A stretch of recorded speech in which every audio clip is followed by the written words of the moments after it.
What's up, everybody? Welcome to the State of Wild, episode 60, a regular YouTube video web series podcast thingy. My name is Meowth, and as usual, I'm joined by my two co-hosts, Roffle and Corbett. How are you guys doing tonight?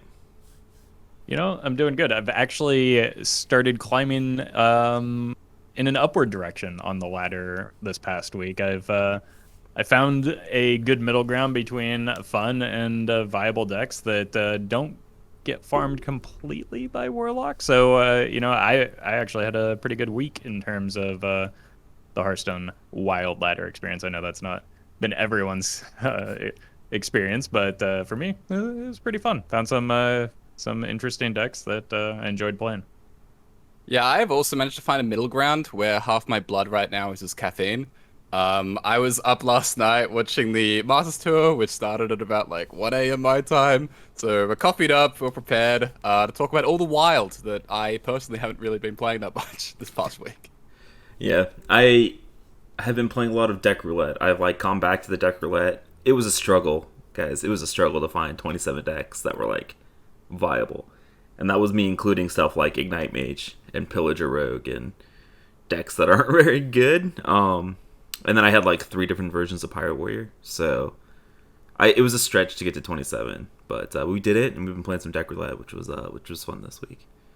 The problem is you left out Taunt Handbuff Warrior and Aggro Reno Rogue. Those are the two that you were really missing. Really would have propelled you over the top into the Handbuff Warrior. Yeah, how did the I hit someone on turn 8 with a double gnome, both of them at 15 attack. Just OTK'd from turn 8.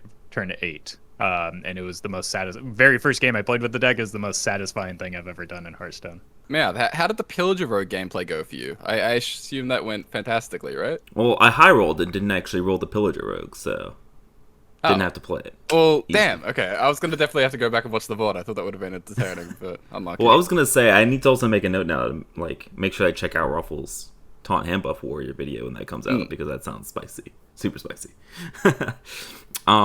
But yeah, I mean, let's go ahead and get into the episode this week, right? We do have some housekeeping stuff to take care of.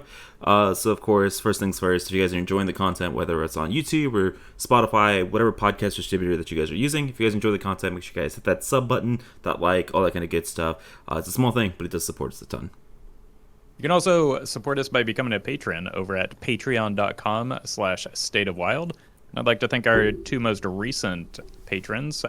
We have Michael Smith at the rare tier and Jeffrey Batomsky at the epic tier. So thank you both for your support. And of course, when you join as one of the patrons, you get a whole bunch of benefits when you come join the State of Wild Discord server. And also anyone else can join as well. The State of Wild Discord server, great place to hang out, talk about the game, and yeah, it's a great community. All right, so let's dive into it. I think we're going to cover news first today, because the end of the episode is going to be a little bit more of an open conversation. So let's start with the news, the big stuff. We had nerfs that happened a week and a half ago. Didn't really do anything for the WoW format. And so we did get another tweet from Alec talking about how there are 2 more Warlock changes that are coming. So they are coming on August 31st, so just in a few days. And they're going to be mana changes. So they're going to be upping the mana cost on 2 cards, primarily focused on the feels that these cards are causing. So I'm going to just start off by deferring to our resident standard player here, Corbett. I'm assuming, just defaulting that these nerfs are based on standard, even though Wild doesn't seem like it's in the healthiest place with the Warlock. But do you have any idea what these changes might be, and if they're going to, collaterally hit the Wild format? Yeah, I think there's a near 100% chance that one of the cards is Stealer of Souls. I think that is basically a lock, and that's really what Alec is basically saying when he says feels focused, because right now Stealer Warlock it got a lot of hype at the very start, but it's trickled down from about 20% of play at higher ranks to about 10%. But it is still, very disgusting when the opponent, does 50 mana worth of things on turn 5. That's for Wild, right? Standard's not meant to do that. So that's definitely one of them. As for the other card, they could go in a number of different directions. I imagine, if possible, they would like to fix Wild a little bit as well, right? So there are a number of targets. They might do Flesh Giant again. Flesh Giant is still the best Warlock card in Standard, and in Wild, so they might just bump that up to 10. Suggestion that I have heard is that every 2 weeks we just keep bumping the Giant up by 1 mana until it gets right. So you know, maybe eventually we get it to about 16 mana and all will be rosy. But yeah, they could go after a number of other things as well. Touch of Nethrozan is another card that's performing very, very well. Certainly would help a lot, right? Taking away that healing. So they have a few options, but one of them almost certainly Stealer of Souls. Yeah, Stealer Soul's not going to affect our format, right? No, that's kind of where my head was at too. Just given my own experience watching Masters Tour and GM, this seemed to be the highest likelihood cards in terms of their relative power level, or as you mentioned, the feels of them. I think that Rod is another one that hits the feels a little bit as well and has some potential, and even Backfire just because of the the combination of Backfire with the Rune Mithril Rod can feel like overkill at times, especially in D6 Warlock, at least in like the post-Stealer turns. It not only spikes damage, but also gains you more cards. So I think that I'm hopeful that, it's that Backfire is touched, because I think it's an incredibly strong card in Wild as well. So that might make a dent. But, increasing the mana cost will likely touch the power level of Wild, depending on which cards they hit of Warlock in our format.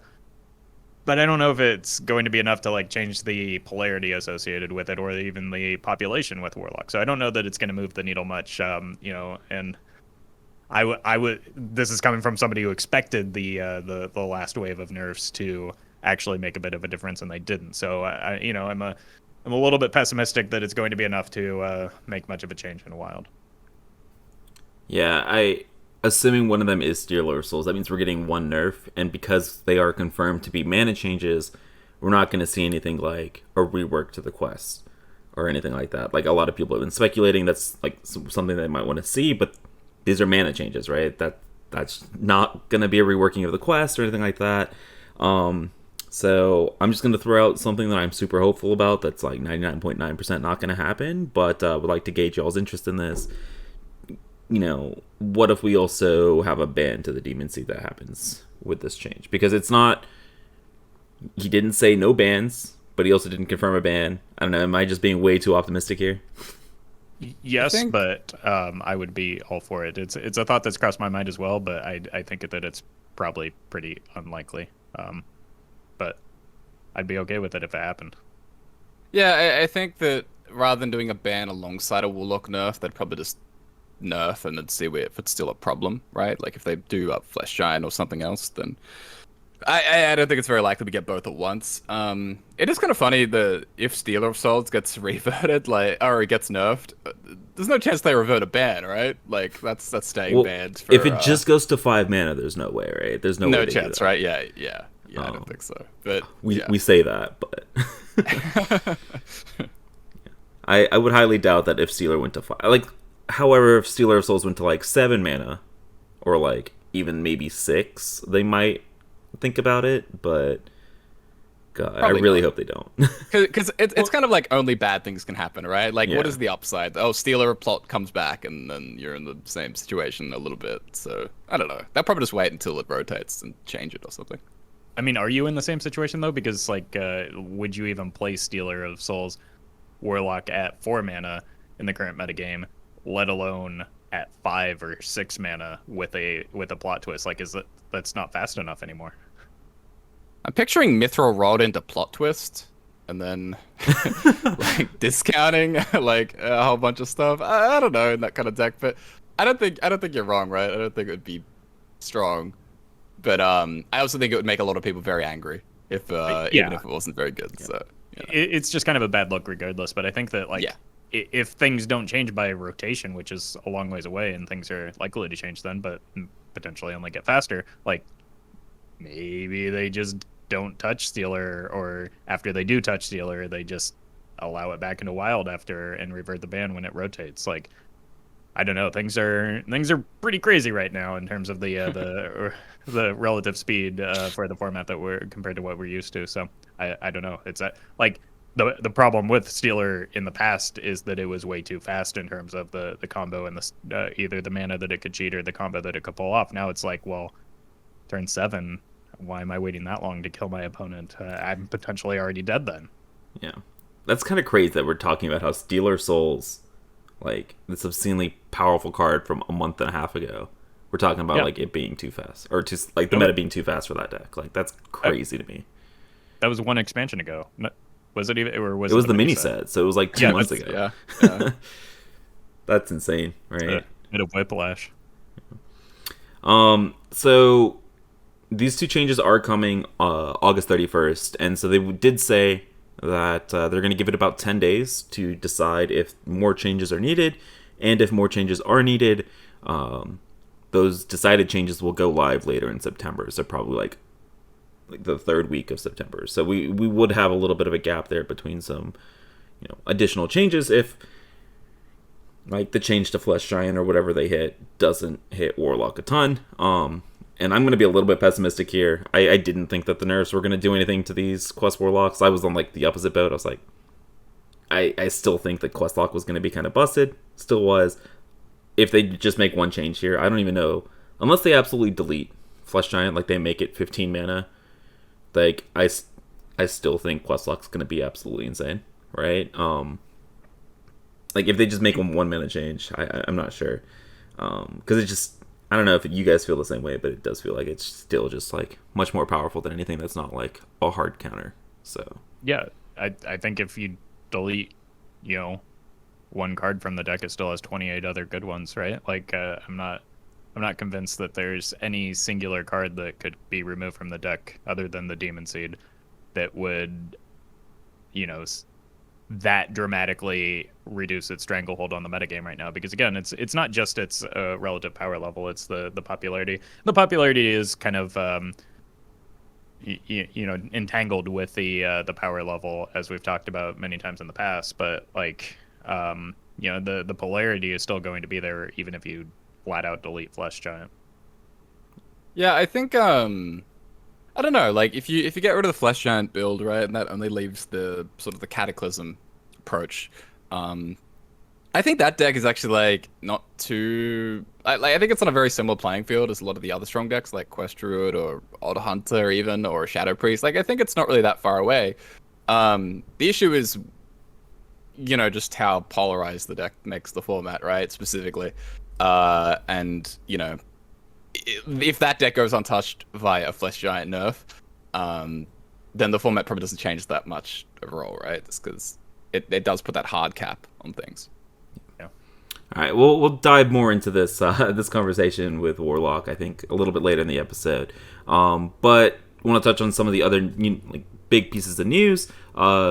Mercenaries finally being announced, right? We're gonna have a kind of a reveal stream sort of thing for Mercenaries, also on the 31st.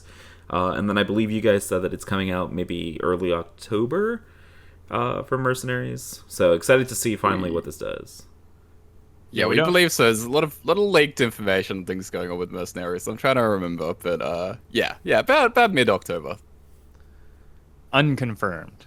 Unconfirmed. We tried to confirm it before recording and could not, so that's the only information that we have, and it was leaked through the official channels, but like again, that is subject to change. So don't request time off of work just yet, but maybe jot it down on your calendar in pencil.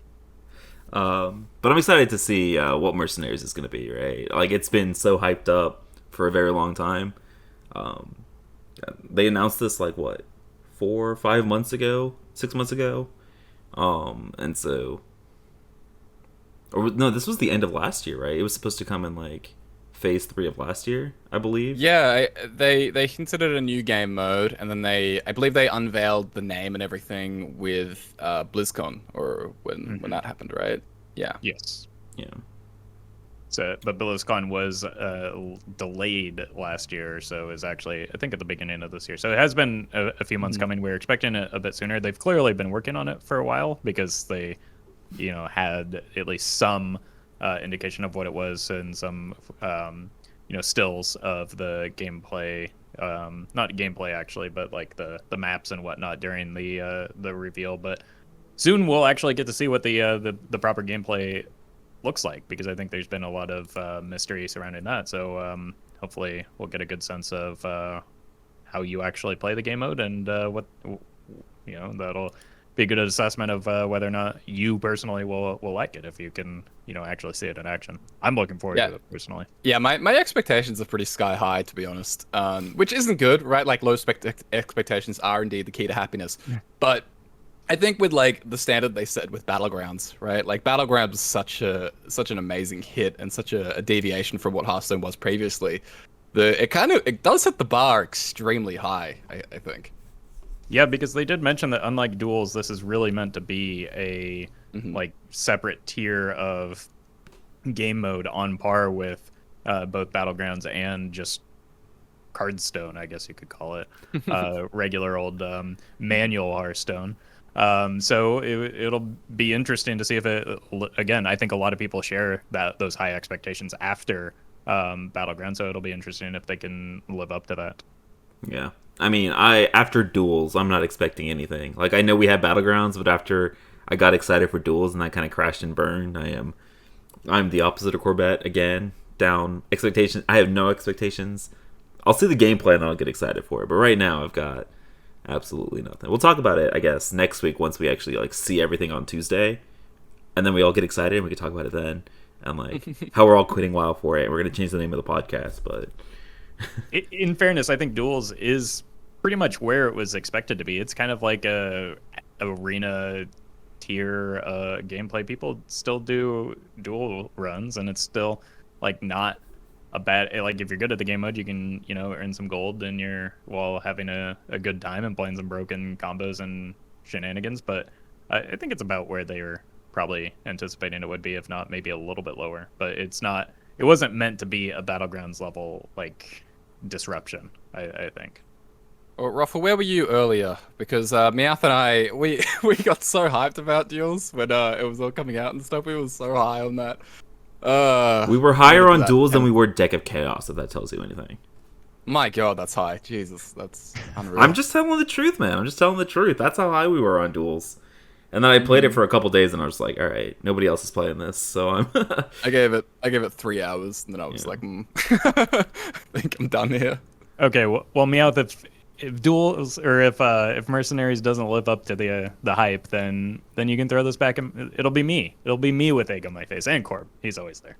Yeah, always there. Yeah, always with the egg. Well, see, now I'm not hoping for it to crash and burn, but I'm not saying it would be a bad thing if I finally had something to rub in Roffle's face. So, all right.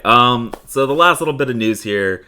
Of course, we have Ixar's Q&A, right? The content machine that is Ixar. So let's just cover a couple of really, really quick tweets that he had in his recent Q&A. So the first one is actually related to the nerfs that came out a week and a half ago. The question was asked, do you ever pick your nerfs in regard to the dust rewards that may be given out to players, or is the rarity of the cards nerfed irrelevant in balanced talks? Ixar confirms what I think we have known for a very long time. I don't even know if I'm pretty sure he confirmed it himself in a long time ago, but now we have current further proof for us to shove in Twitch chat's face, where he says that it's irrelevant. The team that makes balanced decisions is completely separate from any of the teams that deal with the in-game economy. I am shocked. I am baffled by this answer. This is definitely not what I was expecting, and every nerf hasn't made pretty much perfect sense in regards to just how they work as cards, and nothing to do with the rarity. I am unreal. This is also true just of like any gameplay decision, though. Like, it's independent of the economy of the game. I think it's just one of those things that gets repeated on Reddit so many times that people take it as gospel truth without like any evidence to support that, other than people keep saying it. So it's like this weird, snowball effect where people continue believing it to be true and repeating it enough that it, like, in some people's minds it becomes true. But yeah, like I don't know, we've even seen it with the behavior of some of the cards that they've chosen to nerf have been of higher rarities, when some of these lower rarity cards like Broom, for instance, have remained untouched. So like, yeah, it's no surprise, and I think it's something that, like you said, has been answered before, but I guess it's worth addressing because it keeps coming up. Yeah, exactly. I wanted to bring it up because of YouTube comments and Twitch comments. They keep happening. So just further proof, guys, this has nothing to do with the decisions they make.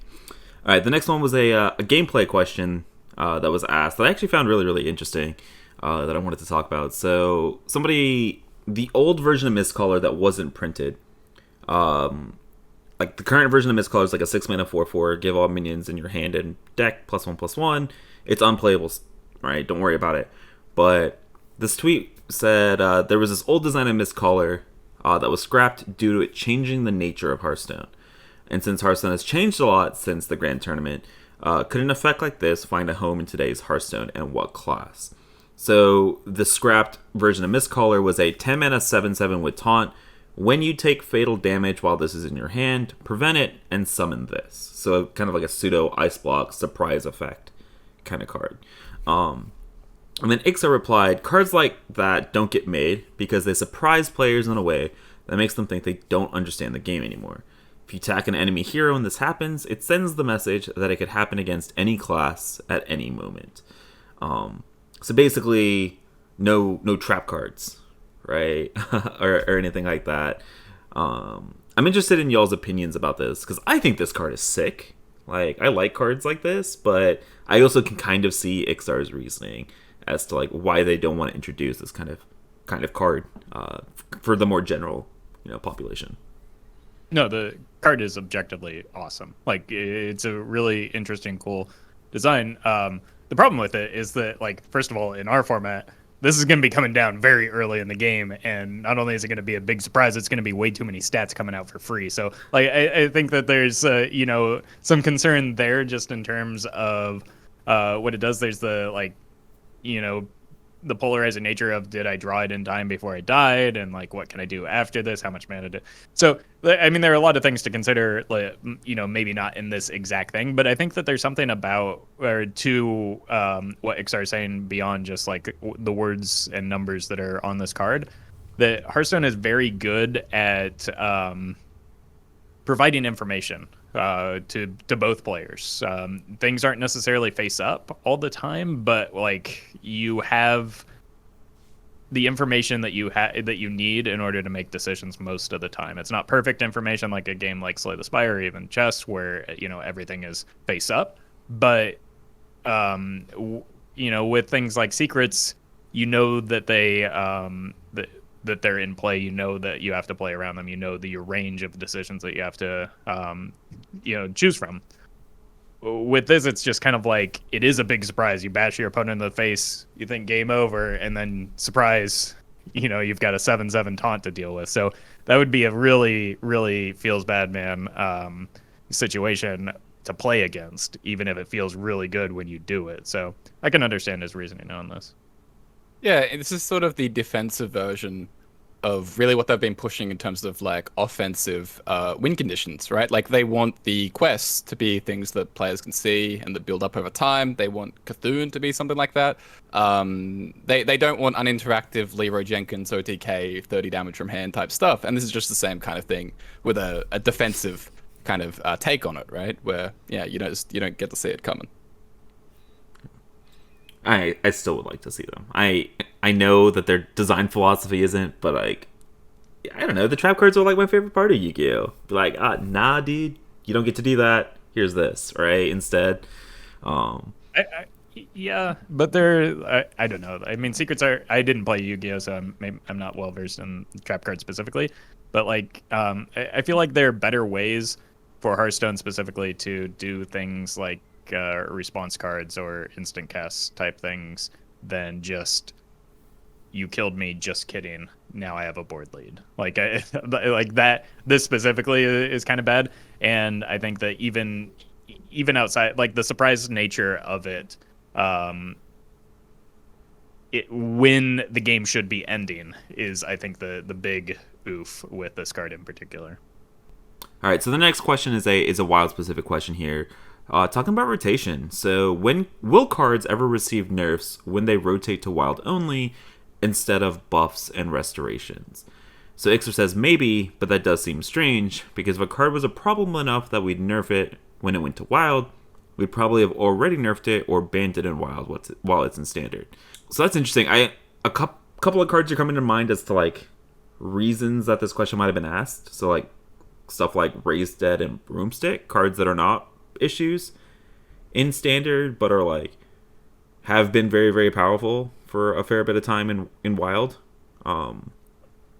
I don't know if it's just linked to Dark Lair, but Broomstick has been kind of busted in other decks. But I think cards like that are not insanely synergistic or powerful in Standard, that are pretty damn powerful in Wild, I think is the idea behind this question. And so is that something you guys would like to see ever?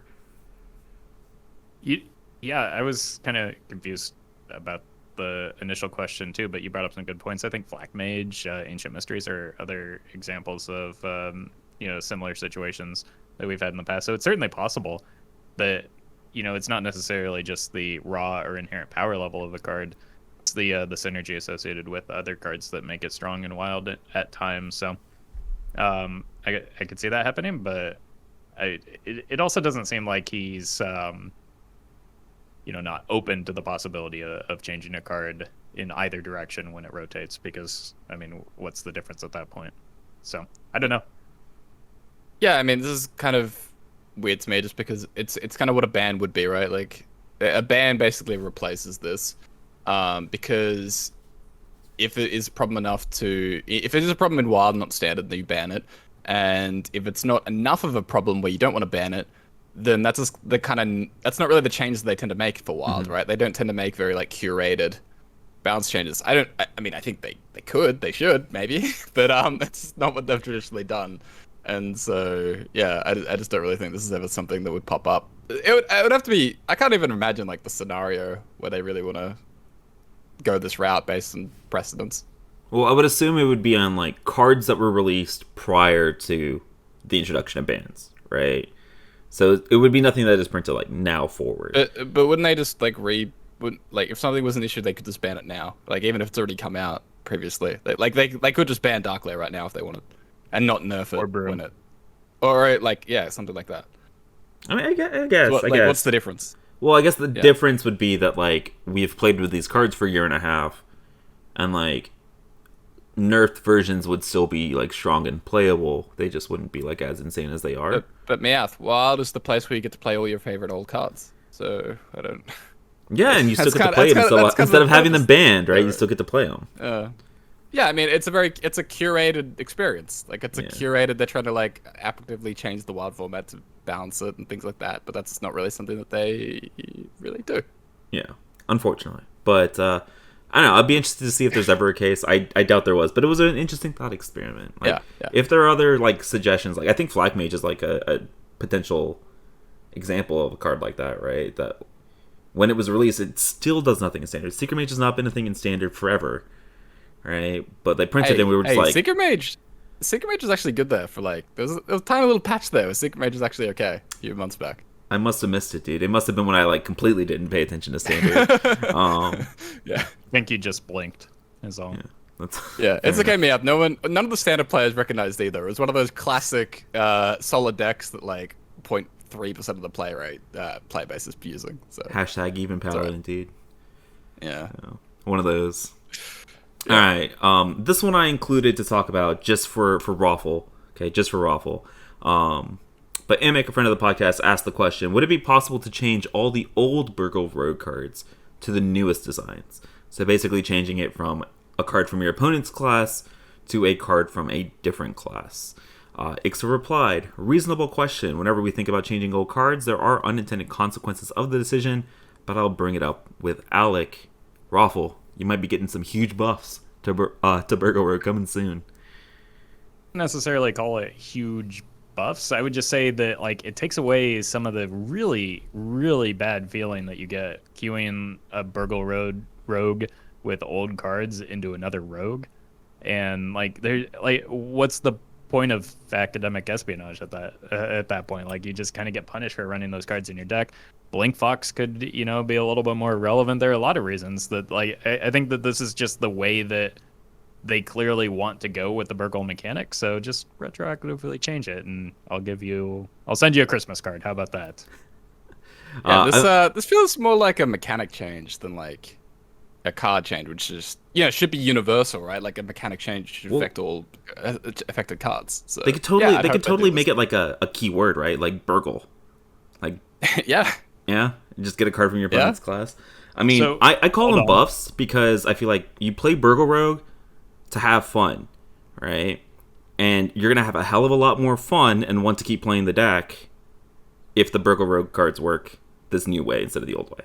So that's why I call them buffs instead of like a mechanic change. But yeah, I'm all for the Burgle keyword simply because then the card Burgle would just have the text Burgle, and it would be perfect. Oh yes. Burgle 2 cards. Dude, one of my favorite card arts I think I've ever seen in Hearthstone. By the way, non sequitur, Burgle card art, some of the best. pretty good. It's pretty good. Um, It kind of makes me want some cheeseburgers, though. Gosh, how many people are gonna get that reference? That's Only the real Americans. question. Only Americans. I mean, Corb, did you get it? Do you understand? The Hamburglar? Yeah, we have him. Oh, okay. Yeah. Don't worry, he made it all the way here as well. All right, last question, and I purposely did this one last because I feel like it's going to lead to a potentially good conversation here. So the question was asked: persistent effects seem to be a difficult space to work in. They lead to a sense of inevitability, especially in control matchups. A card like Demon Seeds feels a lot like Crystal Core, a card which saw a lot of iterations. Would you agree that there are similarities?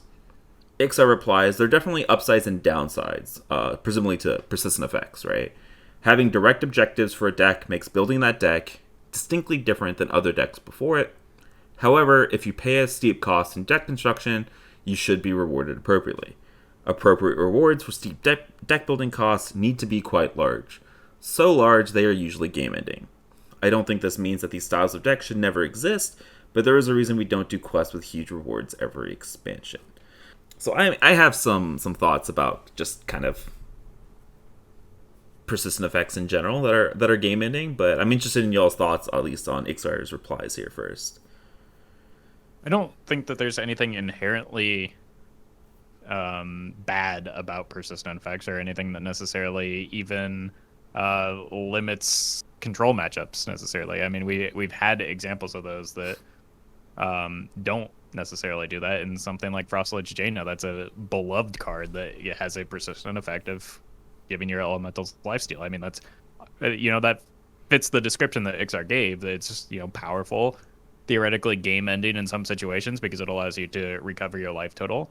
But I don't know. I think it's just the power level of the persistent effects that were mentioned in Crystal Core and the Demon Seed that I think they're just too strong and too quickly end the game, or in the case of the Caverns Below, gave you just too much late game value that couldn't be matched by quite literally any other deck in Standard at the time when it was, or at least late game. Couldn't be matched by any late game strategy in Standard at the time.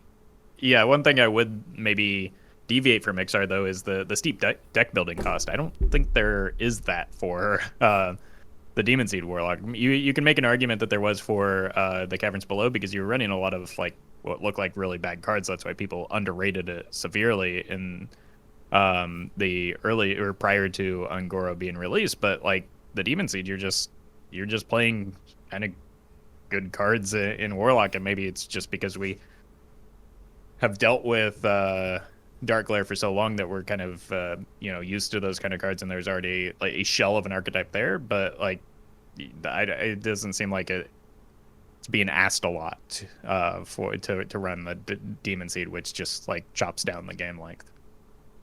Yeah, I think Warlock is sort of unique among the quests where it's the only class with a hero power that directly influences and progresses the quest. And so you kind of just play a lot of time very normally, or you can progress the quest by just using that hero power and not actually invest in cards. So there's sort of an inherent there's inherently a less of a deck building cost because you don't need the cards to actually progress anything.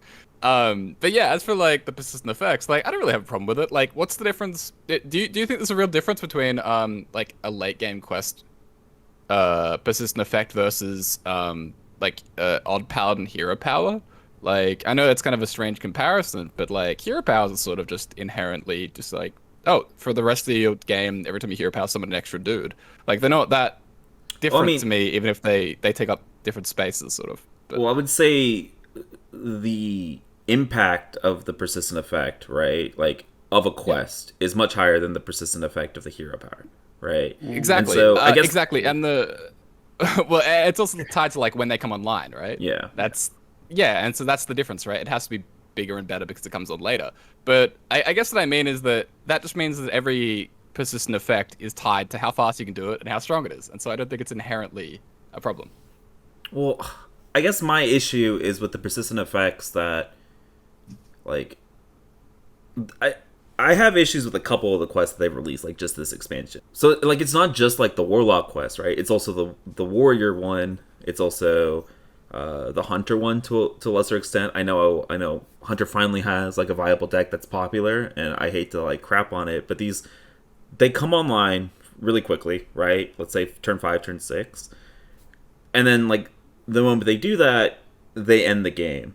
And so like there's no way for like I think my issue is there's also no way to interact with persistent effects. And I think that's kind of the part that's the most frustrating about playing with these persistent effects is like we don't have ways to deal with that. Like, okay, let's say we stabilize after they played a Tamsin or a Tavish or a Rokara. Now what? Like we can't do anything. Where like in the previous expansions, right? Like the warrior quest that had Sulfuris, like that hero power, that was a pretty powerful, effect that was meant to be a game ender, but you could still kind of win the game, right? If you didn't have a persistent effect of your own, which feels kind of really bad to play against. Well, I disagree because I win many games when the Juggernaut comes down. It doesn't feel that oppressive, and in the same way that like if I recover against the initial onslaught of Quest Hunter, like they run out of gas and I'm able to continue stabilizing or finish applying pressure. So I think that there is an argument for the speed at which some of those do get online.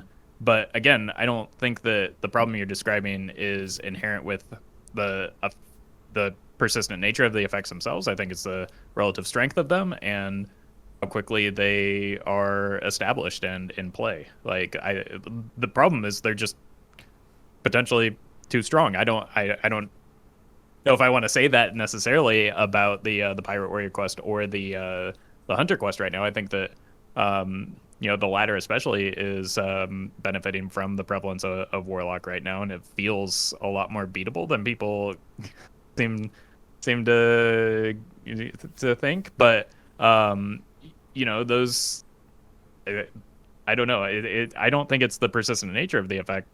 Rather, it's just that they're strong cards and strong rewards for them. Is there what do you think of the comparison between like the Death Knights and the quest rewards, right? Like in a slow matchup, right?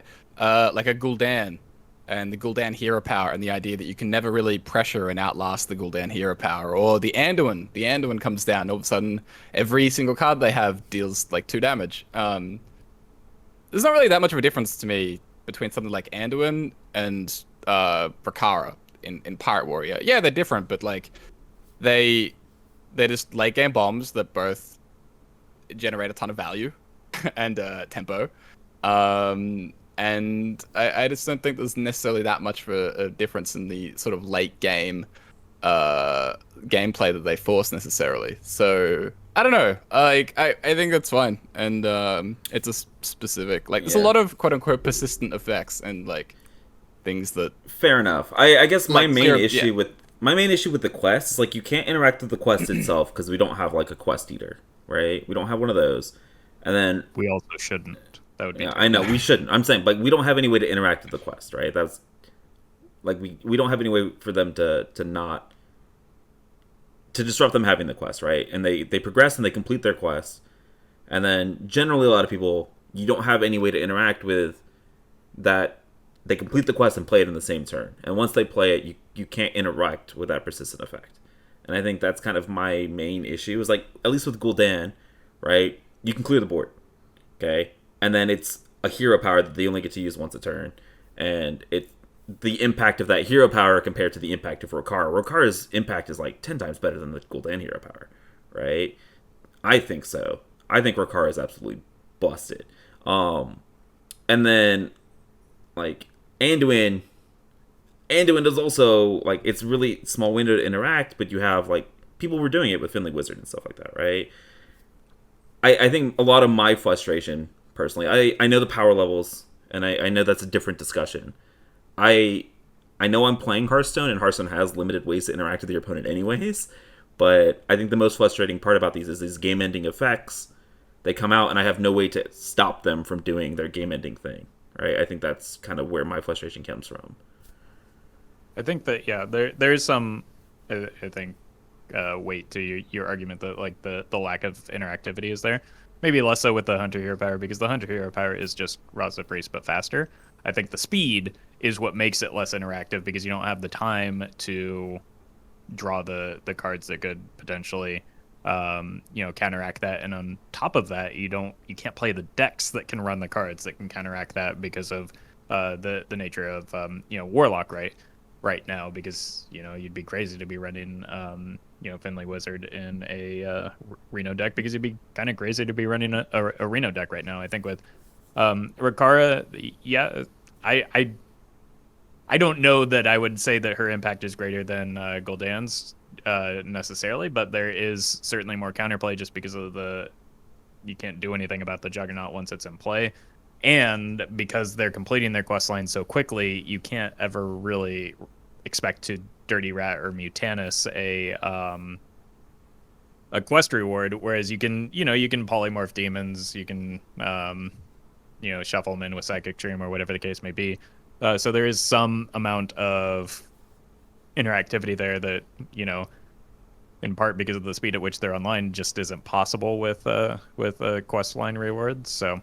Yeah, I agree with that, but I don't think it's the fact that the Juggernaut is blasting you in the face for a couple times, or summoning a pirate every turn, is necessarily like, I don't know, that problematic. Maybe I've just had my opponents equip too many Curse Blades recently, but I don't know. I think the effect that it's doing is probably too powerful for how early it gets online, but I don't know if it's necessarily like.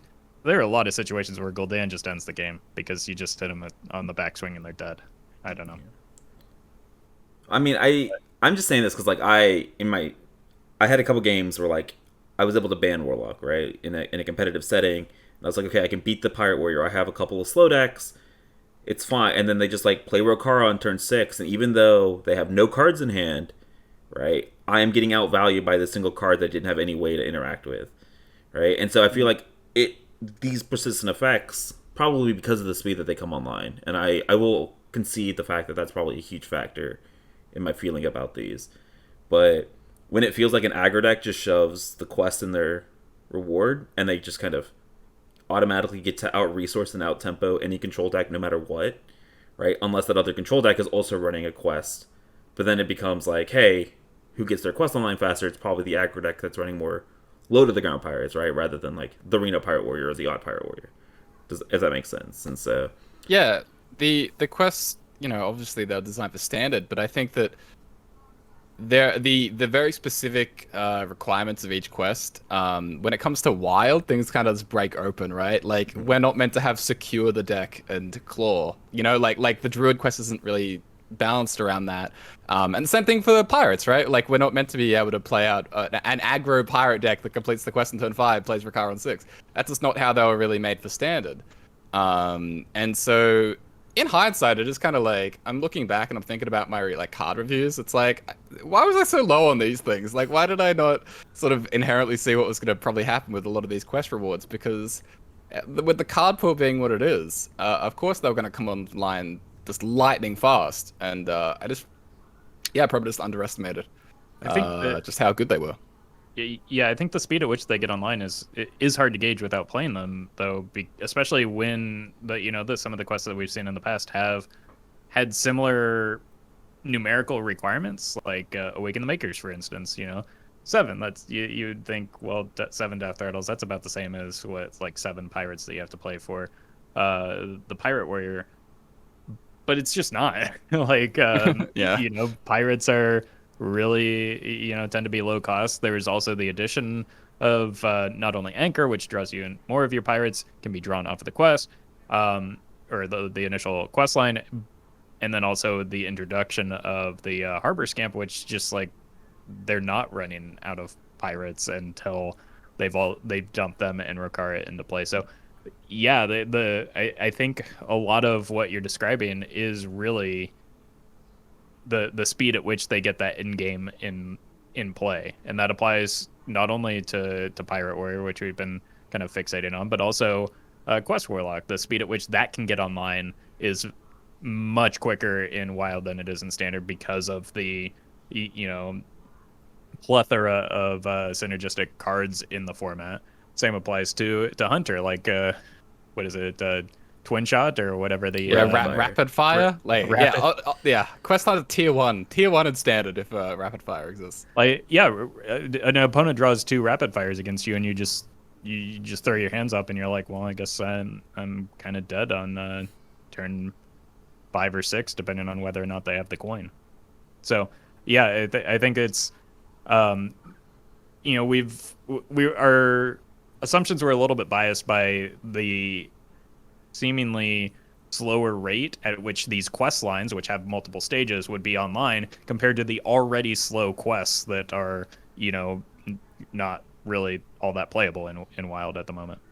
Yeah, I mean, I'll leave this conversation with like one hot take. Like, if Demon Seed gets banned or like completely deleted because of nerfs, I think stuff like Pirate Warrior and the Quest Hunters are still going to be Omega busted because control decks, right? The Odd Warriors, the Dead Man's Hand, the Reno decks of the format just can't deal with those 2 decks. And like, they can't deal with the inevitability. At least of Rokara. They might be able to deal with Tavish with stuff like Finley Wizard. But like, I'm a little bit scared. Like, even if they do ban Demon Seed, I think the concept behind these quests of like, this I win button, I know I can see it coming, and that makes it even scarier because I know that I'm dead the moment this thing is complete, right? And like, they always have it in hand. It leads to very samey games, right? Where Pirate Warrior, the only thing you're doing is you're spamming 1 and 2 cost pirates until you can play Rokara. You play Rokara and then you win, right? That's really what it feels like. Every game is the same, and I don't know. The longer I've spent playing against these quests, the more like I really dislike how a lot of them, like, I was initially really hype about their design until I realized like what they were actually doing to the to the format. Like, Quest Warlock aside, right? I don't know. I'm not super hype about the Quest rewards, kind of in hindsight, in retrospect. Yeah, I mean, I think they're really cool in Standard. Like Standard's really fun. I've been playing a lot of Standard, and I think it's an awesome place. But it has some issues, but I think it's overall been pretty good. I don't think people realize maybe just how busted Pirate Warrior is. Like, that deck is insane. Like I was saying earlier about Warlock, and whether it's problematic after the nerfs. Like, Pirate Warrior is sort of it's almost just as good as Warlock. It's really, really, really good. I'm so sad, man. I was so hype on like Reno Pirate Warrior and Odd Warrior because I thought the quests were gonna take a while to complete. So I was like, it'll be fine, right? Like, even if the other Pirate Warrior has the quest, you're not gonna run it because like it's too slow for normal Pirate Warrior. No, it's not. And so, and then like you can't play Reno Pirate or Odd Pirate Warrior because the regular Pirate Warrior just completes the quest and has like that late game engine that provides an insane amount of value every turn online, just way faster than you do. So in Odd Pirate Warrior, you get to make up ground because you have Bran Rokara for 2 Juggernauts. And I gotta tell you, I haven't tried that early on in the expansion. It is pretty satisfying, but yeah, no, things are way too fast for that right now. Okay, and then to wrap it up, I know we said we were going to try to aim for a little bit of a shorter episode this week, but we're already at like a very long time, so yikes. But we did want to have one last little conversation here, kind of touching on what we kind of touched on at the end of last week, where I interrupted Corbett when he was in the middle of making a point about kind of the inevitability of the WoW format, and we've kind of been talking about it already. So like, I think a point keeps getting circulated where like Wild is a legacy format, right? It's an eternal format. Eventually things are just going to become aggro combo, right? Because we've seen that happen in other card games, specifically like Yu-Gi-Oh and Magic are the two that I'm thinking about. And the more that I think about it, the more that I like don't think that has to be the inevitability, for a couple reasons. One, we touched on this whole like aspect of interaction, right? Where eternal formats in Magic, yes, can be super combo focused and super aggro focused, but they don't completely dominate the meta because you have stuff like Thought Seize, you have hand disruption, you have counter spells, you have ways to interact with your opponent doing their combo, right? Early on in the game, Hearthstone doesn't have that, right? We have Dirty Rat, which is super inconsistent. We have Lotheb, that's like not even that good right now because it's a turn 5 play, right? We don't have ways to disrupt like we do in other card games. And like the second thing is Hearthstone's a digital format, right? We don't have to follow, the trends that other games have followed just because the other games have done it. Like Corbett was kind of alluding to this earlier. I think that their hands-off approach, I think it's going to kind of ruin the format long term. Like they don't have to be hands-off if they don't want to, and they don't have to. And I would be totally down with a curated. And I know this is a whole completely different controversial topic, but the reason I want to bring this up is like I don't think that they have to let it become an aggro versus combo format. And I think if they do that, people are going to kind of abandon the format because you can already tell now, just from like the responses that we see in Twitch chats and on a Reddit and on Twitter, people don't like a super combo focused meta, right? People in general tend to not like it. And I don't know if you guys feel the same way, but I'm interested in y'all's thoughts and like maybe have a little bit of discussion about that. But this is something that I've been kind of on in that mindset of like, okay, just because other games are doing it, we don't have to, right? Your Hearthstone, you've kind of bucked the trend before in multiple ways. Why can't this be one of those ways? I guess a few thoughts on the matter. I think you're right that it doesn't have to be an inevitability, but if they don't make changes, it will be just because of the nature of eternal formats. It's not necessarily even just power creep. It's kind of like we talked about with a card like Flak Mage or Secret Mage is a great example of this. In general, it's not like broken cards necessarily. It's synergistic cards that build up over time. And I think the reason for the natural trend towards a faster metagame, which, benefits proactive decks like aggro and combo, is that when a proactive deck gets good new tools, it makes it faster because what it wants to do is get to its thing and get there faster. With control, it's reactive, so when it gets better cards, it gets better reactive tools, but like those don't necessarily make it realize its game plan any faster, which make it hard to keep up with the speed at which those decks are aiming for. So I honestly don't know how to solve that problem without like mass changes to the format or to cards, because like again, it's not necessarily just broken cards. A lot of the things that break in Wild aren't terribly relevant in Standard. We've talked about Broom, we've talked about Darkglare, we've talked about Raised Dead and all of Secret Mage. So it's not that just that those are very powerful cards. They're very powerful cards for the format. So they would have to have like an independent team looking at the format in order to keep that in check. The one thing I would, I guess, push back on a little bit is that the assumption that people don't like that type of format. And there is a population of people that do. Like that's certainly the case because those formats exist in other card games and people play them. And people play the decks that people complain about in the Wild format as well. So there's clearly an audience for that. It's just a matter of, is it bigger than the audience for Hearthstone specifically that wants to have that board-based combat?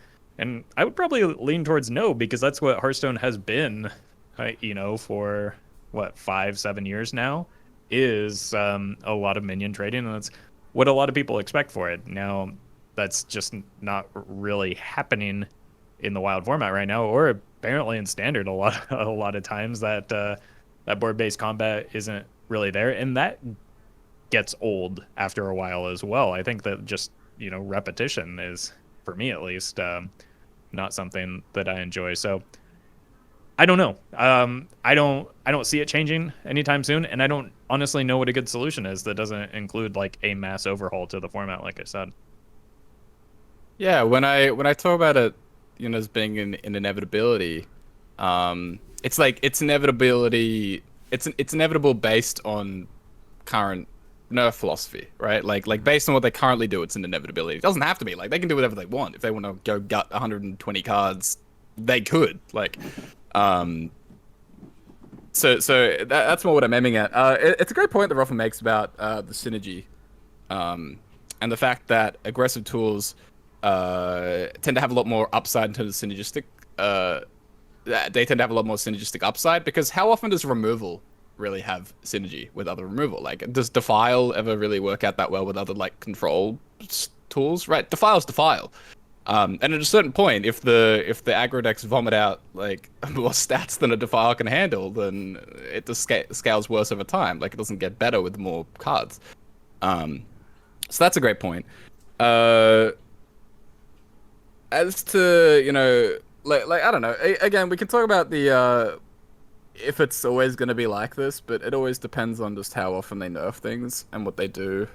Because to deny this sort of highly synergistic, highly aggressive combo-based meta, they do have to make things highly curated.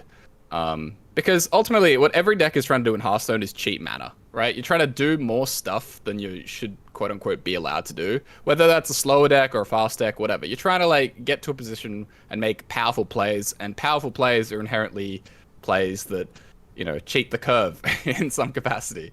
And so, yeah, it's a sort of a natural trend, unless they really step in just due to the synergy, which is kind of what we were talking about earlier with the quest, right? The quests are a great example of this highly synergistic deck building and cards and options that they have that don't exist in standard, and that's the same for all decks. Yeah, I will push back a little bit. Like, I don't think you need to make like 100 something changes, right? Like, I think no, that yeah. I know that was an exaggeration, right? But like, I think if we go back to Forged in the Barrens before United and Stormwind released, right, and we get this nerf to Darkglare and Flesh Giant, how much better would that metagame have been, right? Like, post Stealer of Souls ban, and then you nerf Darkglare and you nerf Flesh Giant. Like, how much better of that format, like, would that format be? And so I don't think it has to be mass amounts of changes. I don't know. I know this is not their philosophy. I know they've publicly stated this. I know we've talked about this on the podcast a ton, where like their philosophy is hands off unless something is absolutely broken or absolutely like terribly unfun to play against. And I think if you keep with that approach, my personal opinion is that every deck will become terribly unfun to play against, right? And if every deck is terribly unfun to play against, what do you do? There are like 91,000 Chinese players in Legend right now, or more. They might be over 100,000 right now. They're like.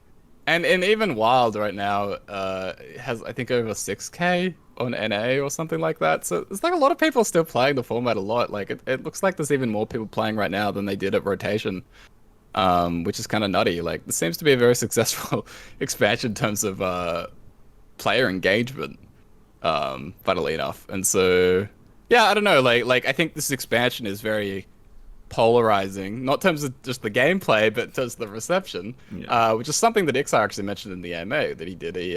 He's talking about how this seems to be strange in how many people are saying it's their favorite or least favorite expansion. But I think a lot of people are enjoying it, even if, some of the responses that you're seeing on Reddit and Twitter and Twitch push back heavily against it. Yeah, they're negative echo chambers to begin with. So maybe, like, I do recognize that when it comes to the sources. And I will also concede that this might just be me. I personally don't like the combo decks. Like, I always hate not having any ability to impact what's happening in the game. And so when stuff like these quests happen, or when I get killed on turn 4 by a Malagos Druid, or turn 4 by a Pillager Rogue, like, those feel really, really, really crappy, right? And I don't know, like, at least in, like, I play some of these eternal formats in Magic, right, where there are a ton of these combos. Hell, I play 2 combo decks, right? But part of that is like, I know I am vulnerable to stuff like counter magic or hand disruption, like, and you have to plan for that, and like, it makes for much more engaging gameplay, because it's not just oh, I get to just draw my cards and then I win on turn 3. Like, that's not generally how it happens. Like, sometimes it does, but there is disruption, and I just feel like there's none of that in Hearthstone. And I don't know how you introduce that to Hearthstone to stop this combo meta from becoming a thing with the way that it's currently built, right? The tax package, I think, is sort of the exception, right? Like the posts and things that they've implemented. Like I've seen even Warlock currently running double Dirty Rat, double Cult, double like Weblord, double Watch Post as like all these 2-drops, and that's something that's been popping up recently and seems to be doing pretty well. So maybe that's sort of Hearthstone's version of it, right? Like we can't have hand traps, but maybe just more interaction in terms of those types of cards, where we end up. It would be nice to have some more early game disruption, I think, in general, as well as early game disruption that doesn't rely on necessarily like sticking a minion for multiple turns. So I would lean more towards maybe Battlecry effects so that they have a more immediate impact, because I agree that disruption is, at least a potential additive solution rather than subtractive solution in terms of like nerfing cards, because it does give you some agency in games even if they are happening faster. The problem with a lot of the tech cards is they're too slow or too narrow. So I think with tradable, that's opened up some possibilities, but even like a Viper on turn 3, first of all, weapons aren't really relevant right now, but like turn 3 it's kind of slow. But yeah, I think that some amount of counterplay would be beneficial for the game. I like the introduction of the tax package. I've been finding myself shoving it into more and more decks just because it feels good to slow down games. To Meow's point, yeah, I think that this metagame is pretty polarized. I'm probably, fairly. Despite the fact that I said that I was enjoying myself this week, I think I just came off of a good run of fun decks and good games. But as somebody who posts a video on a unique deck every day of the year, I find it very limiting to come up with ideas right now, more so than I have in other expansions, simply because, like we've talked about for the past few weeks, that window is really, really narrow right now, and so your options are pretty limited for somebody like me that likes a lot of variety in not just the speed of games, but like the strategies involved, the gameplay, the play patterns, all of that.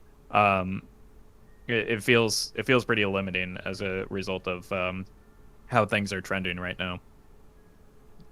Yeah, I don't know. This is probably never going to happen, but I wonder if they could do something like wild and then like curated wild. Like, don't touch the wild format as a separate queue, and then like curated wild with nerfs. Similar to like what they've done with Classic, right? Which was like all these unnerved cards you can play like OG Hearthstone.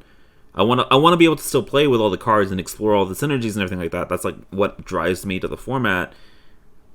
But I, can't play such a huge chunk because all of these combo decks exist, right? And the combo decks kill me on turn 5, turn 6, and I can't do anything, right? I don't actually get to play the game. And so, I don't know. I wonder if they would ever do something like that, or at least consider it. Probably not, but... I think that it kind of falls into the same vein as the rotating formats or rotating sets, which I think would solve a large portion of the problem, just because you wouldn't have the wide breadth of cards that give you those obscene synergies. The problem that I have with it is that, like, further dividing the player base, is a real risk when Wild already has a bit of a population problem. And who knows what's going to happen after Mercenaries or other game modes are introduced, in terms of where that's going to split the player base, and whether they honestly have the manpower to curate a format as big as Wild is right now, and will continue to be. Like, that's a big ask in terms of having people manage that. Like, I wouldn't even know where to begin, and I play the format pretty much daily. Well, I appreciate you guys entertaining these very philosophical questions about the format. They've been on my mind as I keep losing the combo this week, and I'm just like, oh god. So I appreciate you guys having this conversation, and hopefully those of you guys that are listening enjoy the conversations as well, and let us know your thoughts down in the comments below, whether you agree or disagree with a lot of statements that we're making. I know this is a very polarizing conversation, like just like the meta and just like everything else. So let us know whether you guys agree or disagree. I think it's a really awesome conversation to have, even if, I'm personally not expecting anything to significantly change in their mindset about the format. But this was me, I think, just needing to get some stuff out. And glad. Thanks for coming to my therapy session, and thanks for talking me through it. But yeah, I think that's gonna wrap it up for our episode today. And Corbett and Roffle, thank you again for joining me this week. Let the people know where they can find you. You can find me at RoffleHS on Twitter and Instagram, and at Roffle on Twitch and YouTube. And you can find me at Corbettgames on all those platforms. So that's Corbettgames. Yeah. And you can find me at GetMeOut on Twitch, Twitter, YouTube, all that kind of good stuff.